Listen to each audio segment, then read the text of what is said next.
السلام عليكم ورحمة الله وبركاته.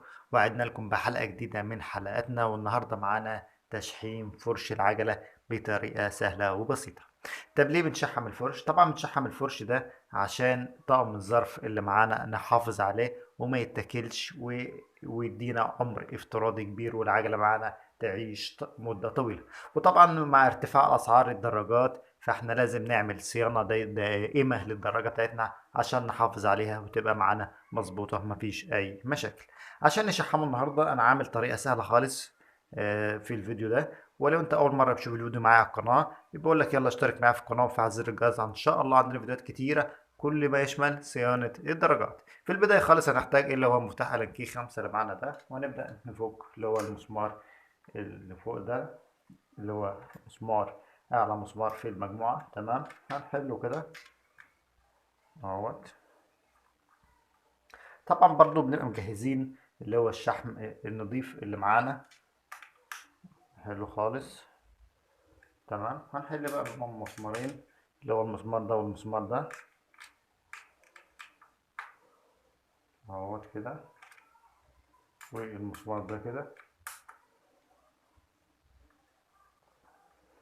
اهوت. طبعا برضو بنظبط معانا الجدون واحنا بنشحم بعد ما نشحم العجلة او الدراجة اللي معانا.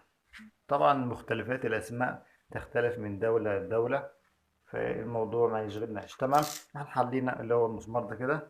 تمام، اول حاجه وهنقوم حالين ماسكين الجدون كده طريقه زي ما انت شايف كده اهوت، ونقوم راح منزلين مقود الدراجه الهوائيه.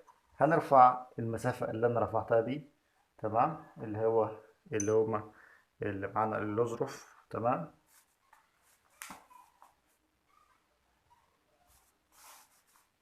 بعد ما رفعنا الاظرف هنرفع اللي هو الظرف الرئيسي بتاع العجله اهوت. تمام، هنجيب حته الشحم بتاعتنا اهوت، دي الشحم هنحطه في الحتة دي كده. تمام اهوت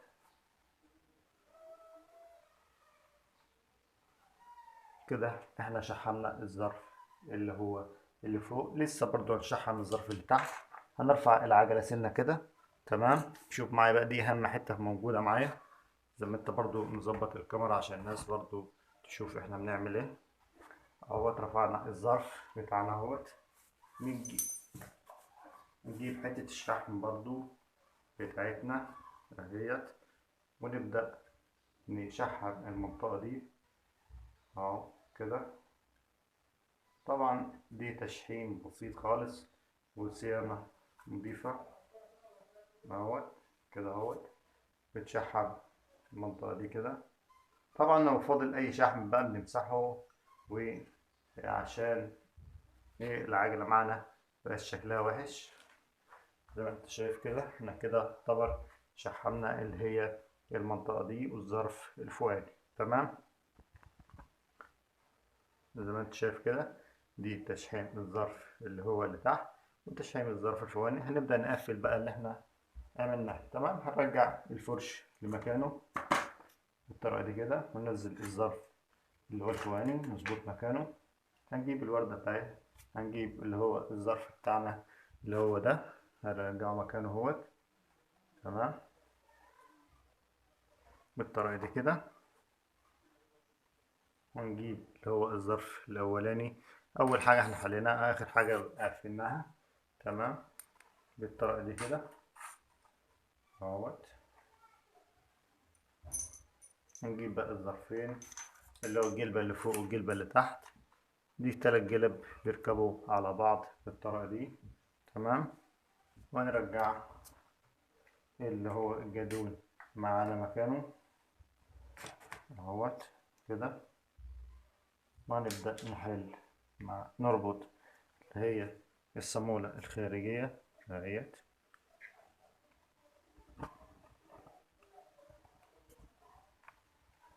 أول حاجة هنربط اللي هو المسمار اللي هو اللي فوق اهوت، نربطه الأول.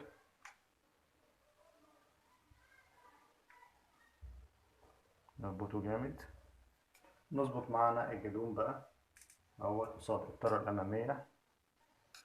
بنحرك بحيث إن معادش يكون معانا بوش في الفرش الأمامي كده.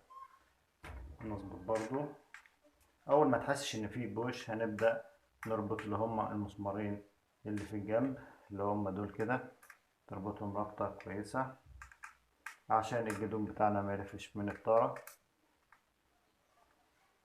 تربط كده اهوت.